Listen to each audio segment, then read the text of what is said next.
Welcome to Life in the Moose. We are back on the ranch. I am happy about that. So if I were to tell you, let's keep working on the house today, you'd probably think, all right, Patrick is gonna put the sill plates on. Well, no, you're gonna have to come back in 3 or 4 episodes for that. But wait, don't go anywhere. Between now and then, we have a lot to do. A plethora, as it were. In fact, we have so much to do that I got out the old dry erase board up in my office. The list is long. We'll get to that list and to that dry erase board in just a little bit. But I think what I'm going to do is start off with number 1 on the list, and that is getting rid of the piles of trash that have collected ever since I started on that foundation. I know this isn't the most glorifying task in the world to do when you're building a house, but this stuff has to be done. So back to the big picture of building a house. Everything is order of operations. So you might think to yourself, okay, well, let's backfill it then. We're not ready to backfill it because there's probably 2 weeks worth of work for me to do before we get that thing backfilled. One important step is getting the septic line to the house. You see that little clean out right there? Well, apparently 7 feet to the west is a stub out, and I'll be hooking up that line from that stub out eventually to the house foundation. But there's an extra 2 or 3 feet of dirt right here and around the stub out that I have to move, get out of here so that I can even start digging. So long story short, there is a lot to do and a specific order in which we have to do it. And the first thing we have to do is get rid of that trash.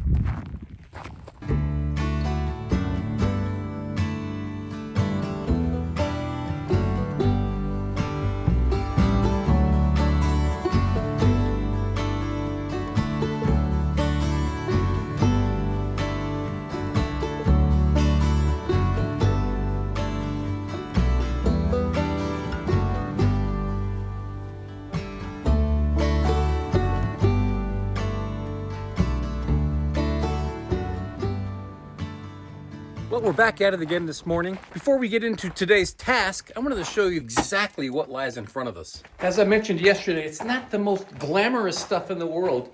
Probably won't make headlines or really cool Instagram posts or anything, but this stuff has to get done. Remember, I'm not only the contractor and the framer and the foreman, I'm also the person who cleans up, the guy who runs to the dump. It's all me. Okay, before we put mud sills on, we have to take care of the backfill. I don't want to be working around trenches and working on ladders and whatnot. So I'm going to get this backfill finished up to make life a lot easier and a lot safer. Before we do that backfill, there's a lot that has to happen.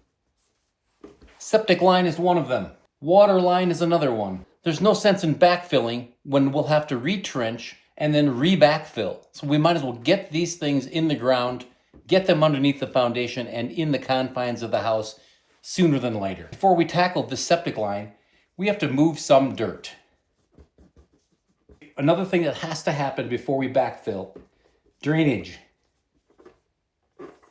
I'm going to put a perforated drain pipe around 2 sides, well actually 3, but you'll see, of this house foundation. Before I take care of the drainage and put that drain pipe in, I want to seal the foundation.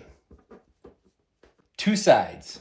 Before I seal that foundation, I have to remove / grind off all of my spreader ties.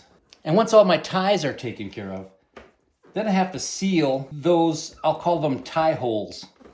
Not pie holes. Of course, before I put the sealer on, I have to mark where my 24-inch depth line is to make sure I have that sealer and the backfill up to the level I need. Post base hardware. Now this doesn't absolutely have to get done before the sill plates are put on, but I think life is going to be a lot easier if I take care of this hardware down at those bases inside that perimeter of the foundation.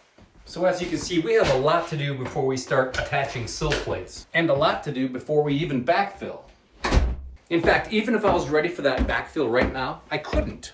I'm gonna have to truck in 2 to 3, maybe even 4 loads of fill material for the outside of the house, just to establish grade, landscaping in essence. But I couldn't even get that dirt here if I wanted to because there are restrictions on these roads right now, weight limitations, because these roads, these gravel roads, they get pretty soft and we can't have these tracks and divots in the public roads, and I don't want them in the driveway either.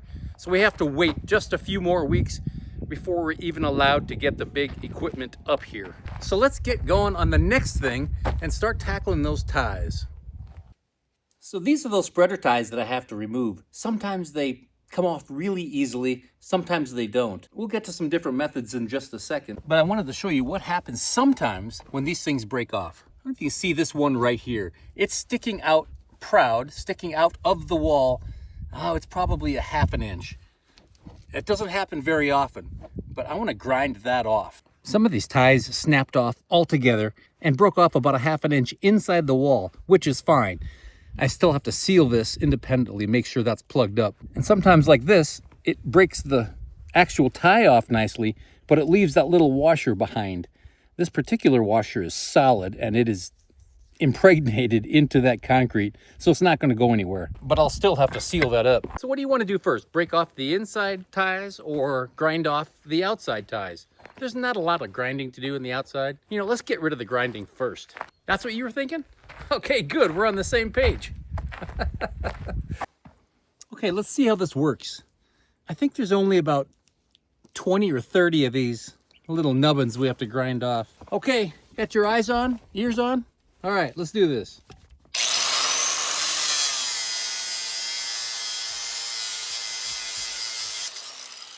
That's it. It takes probably less than 10 seconds for each one. So that's pretty easy. So I'm just gonna work my way around this building. I figure if they're flush, they're good. If I get my glove hung up on that little nubbin, then I'm gonna be grinding it off. So these are good. Got another one right behind you. Let's take care of that one too. Yep, just a little bit.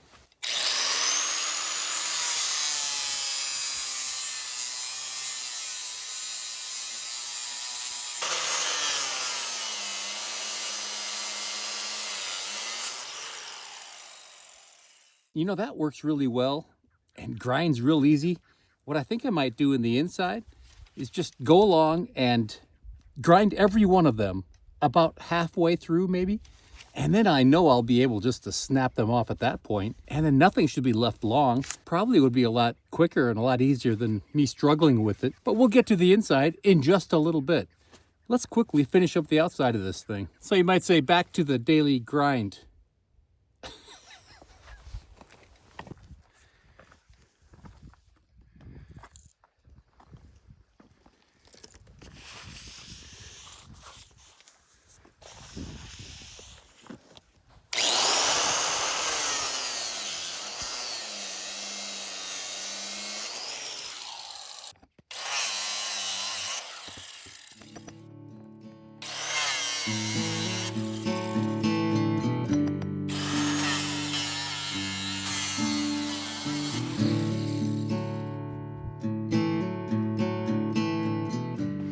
Okay, we're finished up with the outside just in time.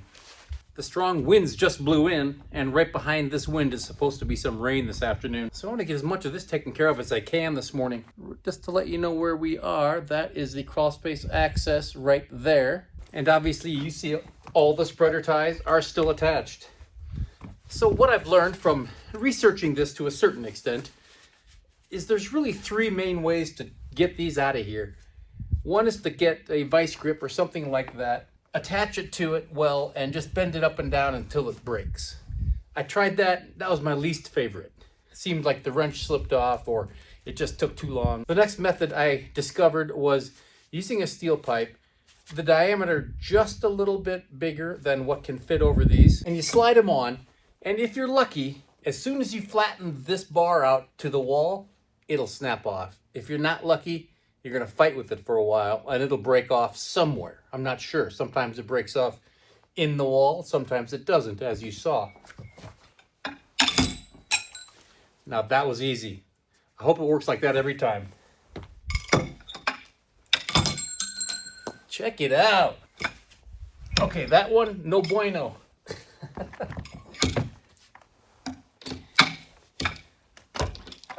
Also no bueno.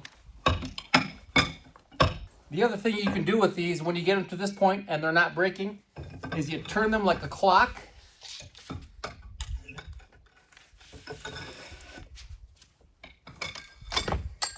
and it just broke off. The problem was, you can't see it from there, this one broke off and it had sticking out about 1/4 of an inch. What I don't want is stuff sticking out in this crawl space. You gotta imagine yourself crawling around down here in the dark 3 years from now, and you rub up against one of these things. You don't want to do that. So my thought was, take the third method, which is grinding them off, and maybe just put a little slit in each one, and then I'll be able to come back with that pipe and hopefully crack them right off. I don't know, let's try it.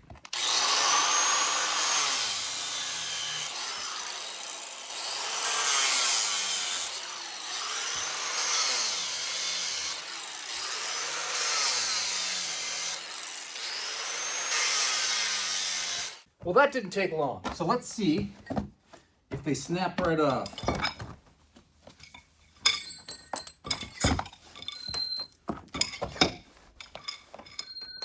Look at that. Every one. Like butter.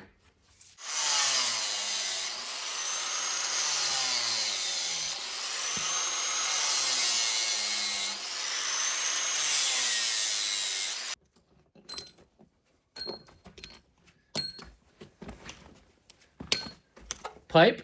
You don't need no stinking pipe.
How quickly things change. Yeah, I was planning on moving some dirt around today, but I think I'll wait. I'm heading to the office right now to do some editing. But you stay right where you are and I'll see you shortly.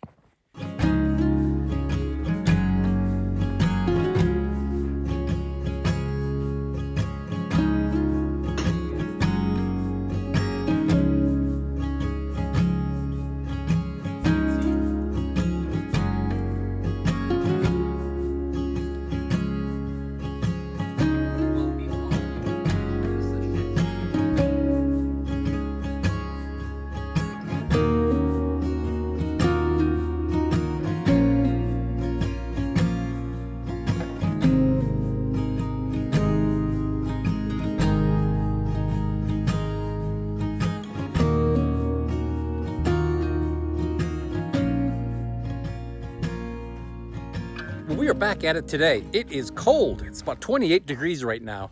It was 2 days ago when we got that snow, and that night we had a windstorm, and then it got cold. So right now, the ground is rock hard. Speaking of windstorm, I wanted to show you something. As you can see, the cabin is back there. Well, I was walking around yesterday after that windstorm and discovered this. Yeah, I'm bummed. A huge ponderosa pine blew over in that wind. Since it's green, it might look like it was healthy, but it really wasn't. Here, let me show you. Check out this big burn in the side of this trunk. Yeah, that happened 10 years ago now when the other stuff burned around here. You've seen me make stuff out of the burned ponderosa. Looks like I have to make more stuff now. So you've probably heard that ponderosa pines and lodgepole pines, trees like that, tend to do pretty well during a forest fire or after a forest fire. The bark is almost fireproof, but if it gets hot enough, this will happen. But what happens is once the trunk starts on fire like that, this whole thing acts like a candle, and it starts wicking up that sap from the root structure. So I don't know if you can see, but under the ground, or what used to be under the ground, I see some charred off pieces of root right here. In fact, all over the place, if you look close, you can see where it burned under the ground and it's just charred up. Well, that stopped not only the flow from heading up that log, up that tree, it also took away the structure that was holding this tree up. So despite the fact that pine trees generally do very well in very high winds, this one didn't do well because of those reasons. We're gonna have another log milling episode here in the next few weeks. Looks like that episode just got longer. So I'm just gonna move this kind of highest spot right here where I'm standing, maybe a couple of feet, take that dirt, move it over there on the north side of the building, cover some of that rock and debris that I have in that trench, and get a little bit closer to the top of that footing.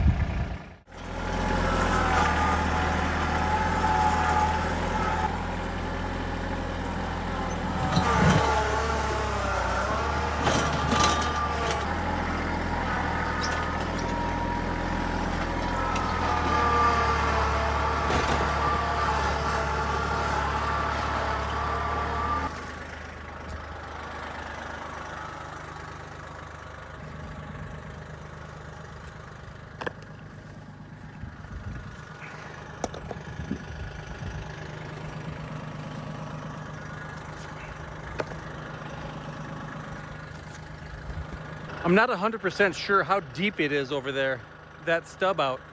So that's going to determine where I enter that foundation.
before I dig any deeper,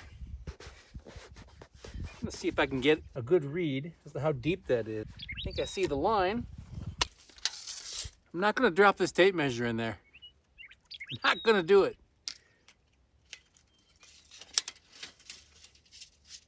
Heck, that's only about 32 inches. 32 inches from the top of this. About 5 feet that way, 32 inches below this. That's not too deep. I think I'm just gonna dig with the shovel, see what I can find. You don't have a backhoe I could borrow, do you? I'll do it. I think I have about 2 feet under the shovel is all. So let's dig a hole about that big around and see what we have.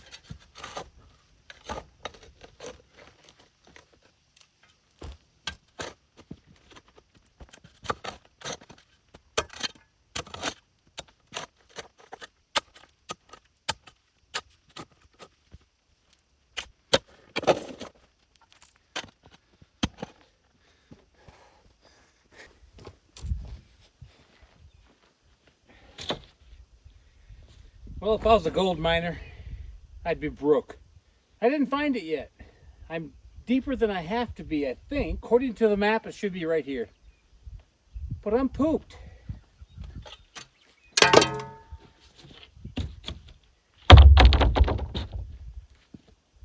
"20 after 6. I'm gonna go look at that map again, because the guy who put this in drew a little map, an as-built. So let's go check that out in the morning. I need to go get food. Okay, don't go anywhere. This episode is going to take me a week.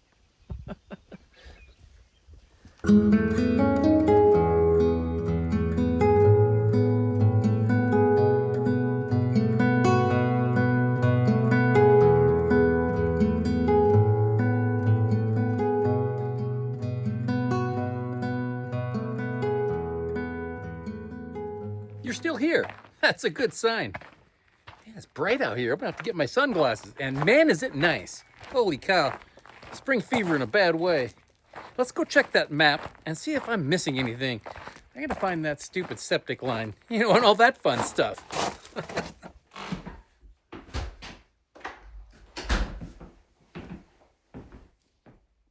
Okay, right here, permit to utilize. Oh, 2006, 20 years ago already. Aha, okay, here's the map. That's what I'm looking for right there. It says stub out. There is the clean out. It says 7 feet right there. So maybe I should remeasure this. I know where this clean out is. This is 7 feet at a 45 from the tank entrance.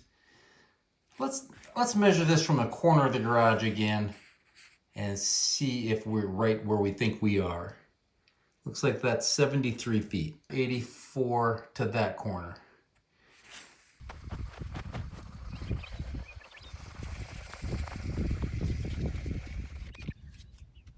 Okay, here's 73 feet right here. And there's the clean out. It's a lot closer than I thought. I think I have to go farther toward the house in this direction. But I'm gonna take another cross reference and mark that 84 feet from the other corner of the garage and see if that correlates with this mark right here.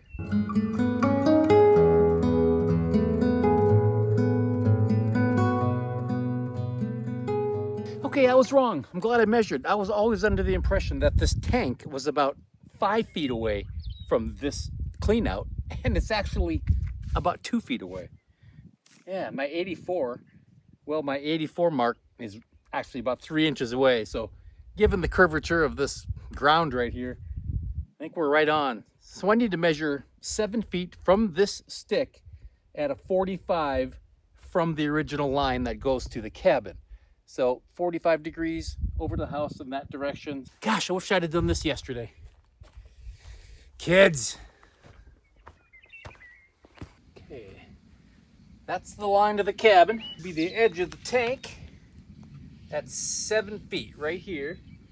So that would be a 90 or close to it. 45.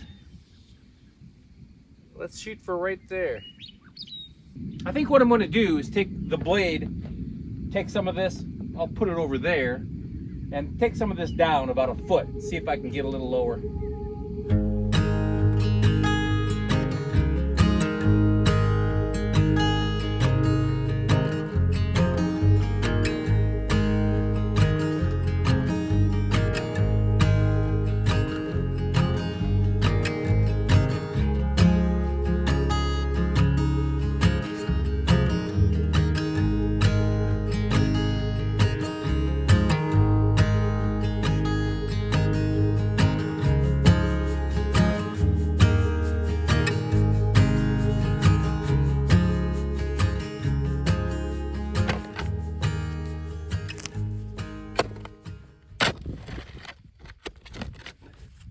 Ah, ah.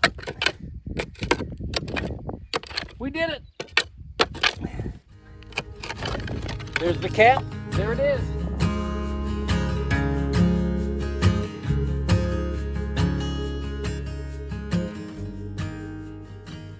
Okay, now that I have that thing located, I'm going to basically follow a straight line over here. Where it intersects the foundation, I'm going to set my laser level up, point it in that direction, because I want to find out exactly how deep that is in relation to this foundation wall. I'm hoping we can slide just underneath it and don't have to cut through it, but we'll find out. Okay, that's zeroed out, so that's level. There's my laser, so I'm going to go over there, measure it from the laser down to the pipe. All right, let's see if we can find this thing. Oh, there it is, right there. 66 and an eighth right there. Yeah, that's better to the pipe, not the cap. 66 and a quarter, okay. Okay, 66 and a quarter. 66 and a quarter is right there. So I got about 20 inches of leeway. That should be plenty for my drop. Okay, let's do some math. Our measurement was 66 and a quarter, but that laser right there sits, the top of the laser sits 1.5 inches from the bottom. So minus 1.5 inches, is that 64 3/4? So we really have 64 3/4 difference between the top of this wall and the top of that pipe. So I measured it from that spot right there in a straight line back to where that pipe is, and we are at 33 feet. 33 feet. Now they recommend 1/4 inch drop per foot,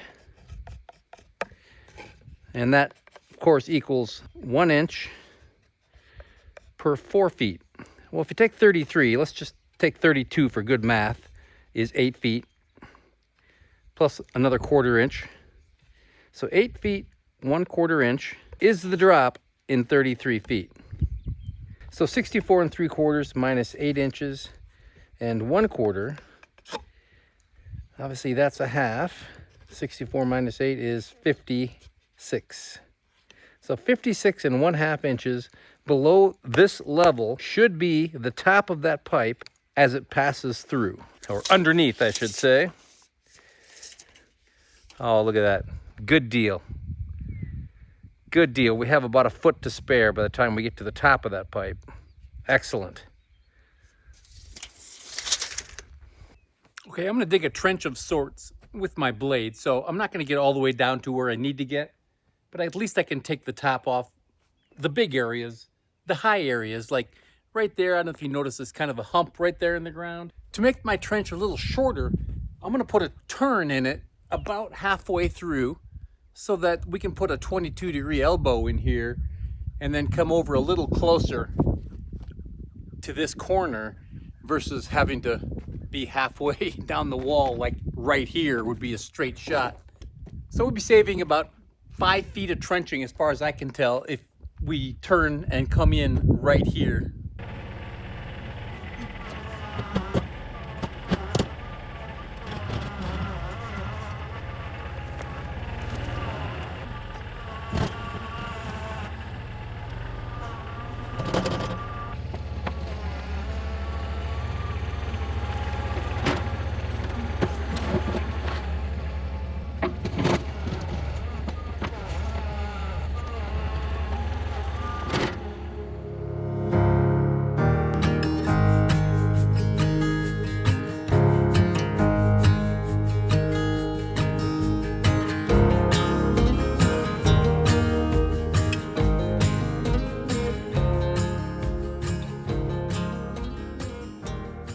Okay, we have a pretty rough trench finished up here. I would say on average I still have 18 inches to go beneath the bottom of this trench. Not so bad. I think I'm gonna do that by hand. One of those tiny little mini excavators might work okay. An actual trencher probably would not because of the size of the rocks here, unless it was a big trencher, and I can't afford that. So I'll probably just dig this out myself.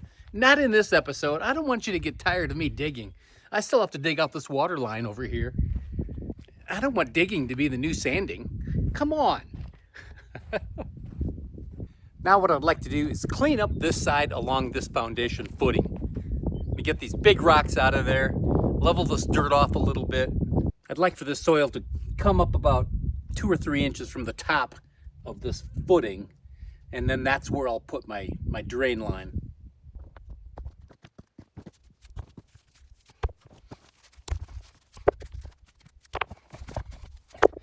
By the way, if you're still here watching me throw rocks, you deserve a gold star or a blue ribbon or something of high value.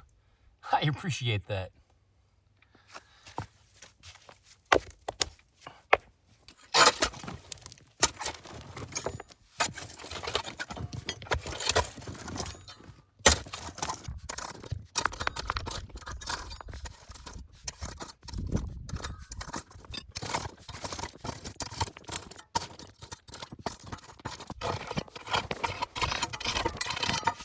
I think that's it. I have to end this episode sometime. Okay, no more. I'll see you next week. Take care of yourself. Take care of those around you. Stay out of trouble. Have fun. Work hard. Play hard. I'll see you soon.